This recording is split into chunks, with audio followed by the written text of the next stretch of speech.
em Cafarnaum, a casa de Pedro tão simples, casinha comum, se enchia de paz, repleta de luz, ouvindo as palavras eternas do Mestre Jesus. Bom dia a todos, que possamos mais uma vez estarmos unidos pelos nossos pensamentos, pelas nossas intenções e pelo desejo verdadeiro de encontrarmos nos ensinamentos do Mestre Jesus tudo aquilo de que necessitamos para que, nesse momento encarnado, consigamos cumprir os nossos propósitos. Sempre que nos é possível recordar, pensamos que é válido nos lembrarmos que somos um corpo a serviço de um espírito que deseja evoluir. Conhecemos as necessidades dos nossos corpos físicos, sabemos do que necessitamos para que tenhamos saúde, para que tenhamos disposição, para que tenhamos uma boa qualidade de vida. Quantas vezes nos perguntamos do que necessita o nosso espírito para que ele alcance os seus objetivos? O nosso espírito, ele precisa dos ensinamentos do Mestre, ele precisa estar alinhado com os ensinamentos do Mestre para alcançar os seus propósitos, para que esse espírito possa, com as ferramentas que nosso Mestre disponibilizou, moldar este corpo, para que este corpo o sirva, para que este corpo vença os seus instintos, né, que são a manifestação do nosso espírito. O nosso corpo manifesta o espírito que somos. Quando eu explodo em raiva, eu mostro para mim que mesmo eu estando no centro, mesmo eu estudando, mesmo eu buscando a evangelho terapia, eu ainda sou um espírito raivoso. Então o meu corpo, ele é um tradutor das minhas possibilidades de crescimento. O meu corpo traduz as dificuldades e possibilidades do meu espírito. Então a evangelho terapia, ela vem ao encontro deste propósito, não é? Então eu imagino que nós já atendemos as nossas necessidades físicas, já acordamos, já nos levantamos, já nos alimentamos e já nos preparamos para essa prática da evangelho terapia. E as necessidades do meu espírito? Então eu vou buscar nos ensinamentos do Mestre. É quando então buscamos no evangelho, com a certeza de que, como nunca estamos sozinhos, os nossos amigos espirituais conhecem as nossas intenções muitas vezes de uma forma muito mais clara do que nós mesmos. Então, com a certeza de que o mentor da nossa casa, seu Zico Horta, que aqueles que com ele laboram para que aquela casa seja a escola onde nós vamos forjar a nossa melhor face, onde nós vamos trabalhar para aparar as nossas arestas, que nós possamos usar dessa dádiva, que possamos então conectar com esses amigos para que façamos a leitura de uma parte do Evangelho. E quando lermos e quando lemos, nós queremos trazer para a nossa rotina, para o nosso dia a dia, esses ensinamentos. Então dizemos sempre que a abertura do Evangelho é aleatória. Não existe acaso. A abertura do Evangelho, ela está alinhada com o nosso desejo de evoluir.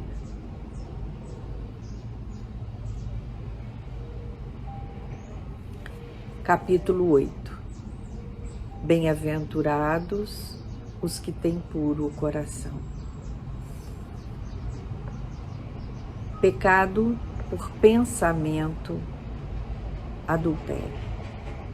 Então nós vamos ler o item 5, que é uma citação de Mateus. E ele diz: ouvistes o que foi dito aos antigos: não cometereis adultério.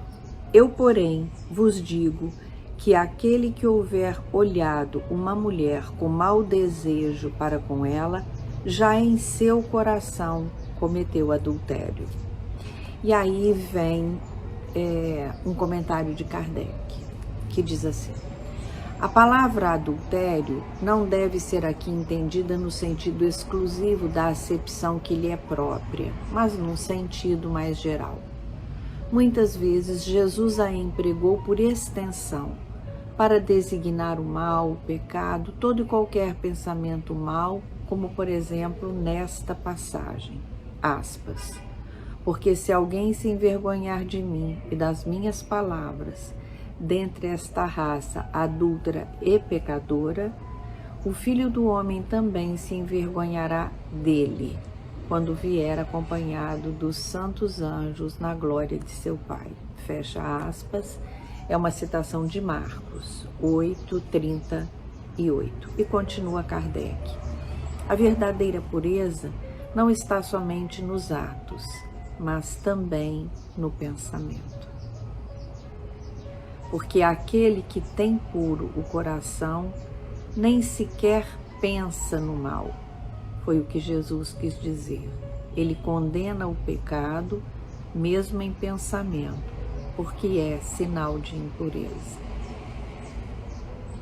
Então, hoje nós lemos o item 5, desculpem, que é uma citação de Mateus, e depois um comentário de Kardec, que está no item 6.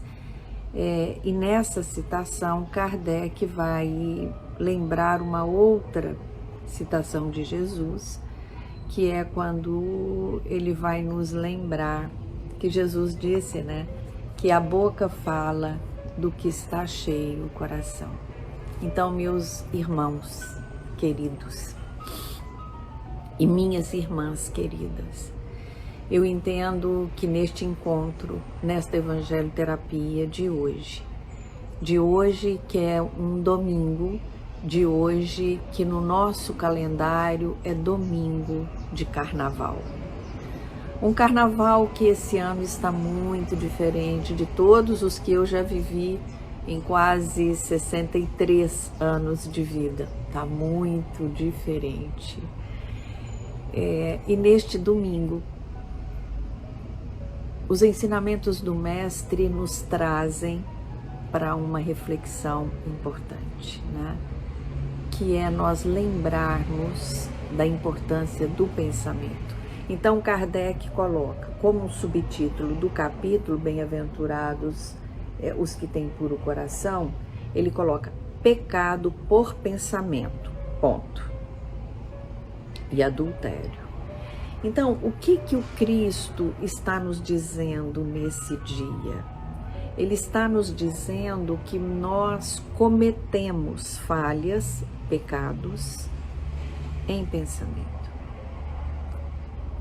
Quando nós expressamos o que pensamos, quando nós falamos o que pensamos, aí nós vamos lembrar daquela outra frase do Cristo: a boca fala do que está cheio o coração. Muitas vezes magoamos as pessoas que falamos, com quem falamos ou de quem falamos. Mas é preciso que também nos conscientizemos de que quando esta elaboração sai de mim, ela também me machuca. Então o que o Cristo está nos dizendo hoje? Observem o que pensam. E aí eu gostaria de trazer para nós, nesse carnaval atípico, o que pensamos quando vemos pessoas desrespeitando as orientações da saúde, da vigilância sanitária, quando nós vemos irmãozinhos nossos arquitetando escapes para que celebrem a data, que honra e que valoriza os festejos carnavalescos, né? Uma vez que há uma limitação para isso nesse momento. E aí, o que hoje o Evangelho está dizendo para mim? Valdeia, fique atenta ao que você pensa. Porque quando você pensa, e aí é o Cristo quem diz isso em Marcos, quando você pensa algo e o que você pensa não é real, não é justo, não é amoroso, não é carinhoso, você já pecou. Então é isso que o Cristo está me dizendo hoje. Ok, que bom que você está conseguindo não falar. Mas se você pensa, fique atenta ao que você está pensando. Ótimo que você já não falou. Mas pense, por que você está pensando nisso? Por que você está formatando na sua cabeça um julgamento do outro? Por que você está se dando ao trabalho de avaliar o que o outro fez e, inclusive, encontrar razões para justificar o que ele fez? Por que você não se preocupa com você, Valdeia? Por que você não fica atenta que quando você percebe algo do outro, quando você se incomoda com aquilo que o outro faz, quando você tem necessidade de falar do outro, ainda que não seja para o outro, mas para uma terceira pessoa, ou que você tenha necessidade de repetir aquilo para você mesma, é a oportunidade para você pensar sobre você e não sobre o que o outro fez. Valdeia, então você está dizendo que o Cristo falou que não é para eu me incomodar? Não estou falando isso não. O Cristo, inclusive, disse que era para eu fazer com o outro o que eu queria que o outro fizesse comigo. Se eu não quero que as pessoas me ignorem, se eu não gostaria que as pessoas fossem indiferentes a mim, eu não serei indiferente ao outro. Então, eu não quero ser indiferente à pessoa que, nesse momento, está burlando as leis da vigilância sanitária. Eu não quero ficar indiferente às pessoas que estão desrespeitando os riscos. Eu não quero ficar indiferente às pessoas que estão, nesse momento, se entregando aos vícios. Não quero. A indiferença é algo que o Cristo não nos ensinou.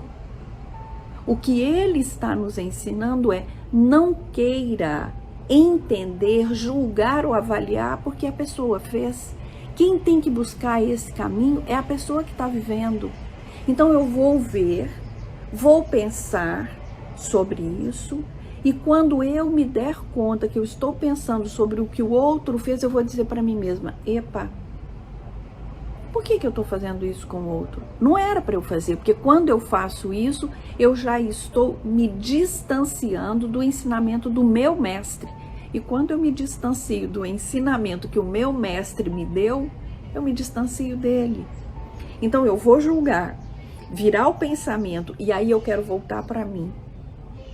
E vou dizer para mim, eu vou dizer para mim.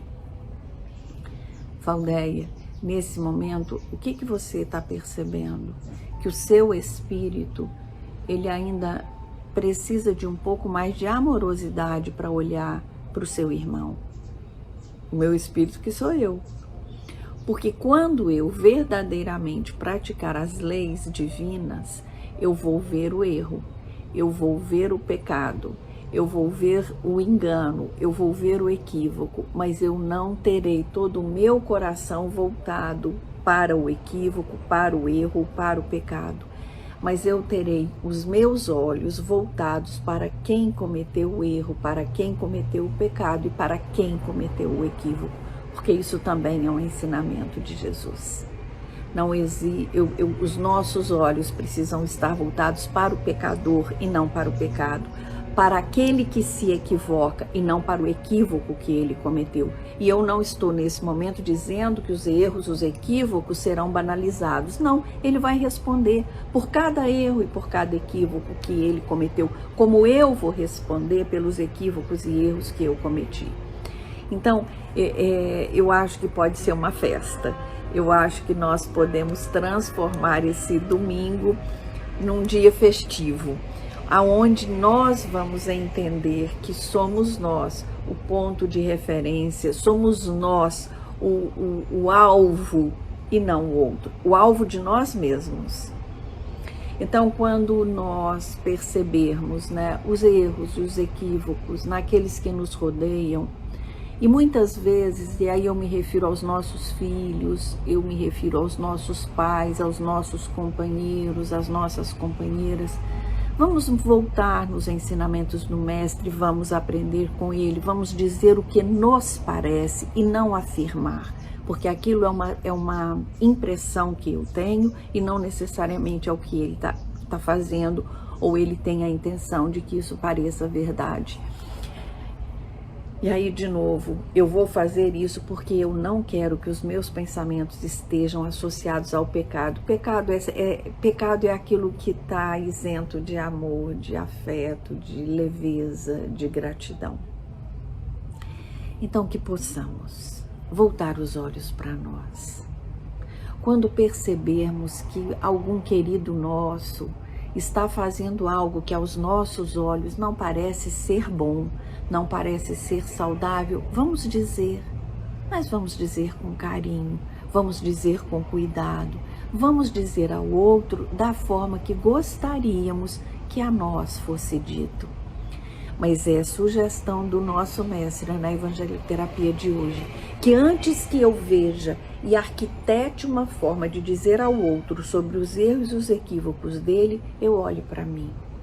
E até eu me permita pensar, o erro que eu vejo no outro é um erro que com certeza eu já cometi várias vezes, senão eu não conseguiria identificá-lo, porque eu só consigo reconhecer aquilo que eu conheço.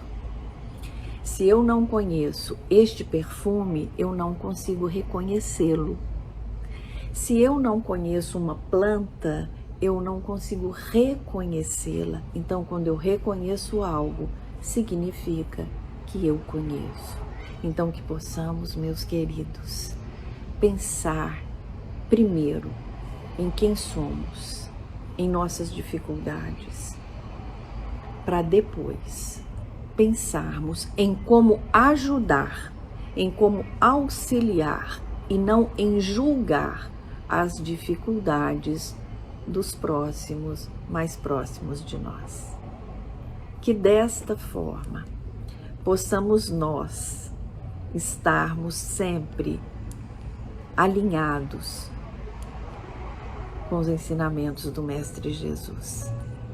E que nesses dias os nossos pensamentos estejam conectados no amor, que julguemos menos e amemos mais. Graças a Deus.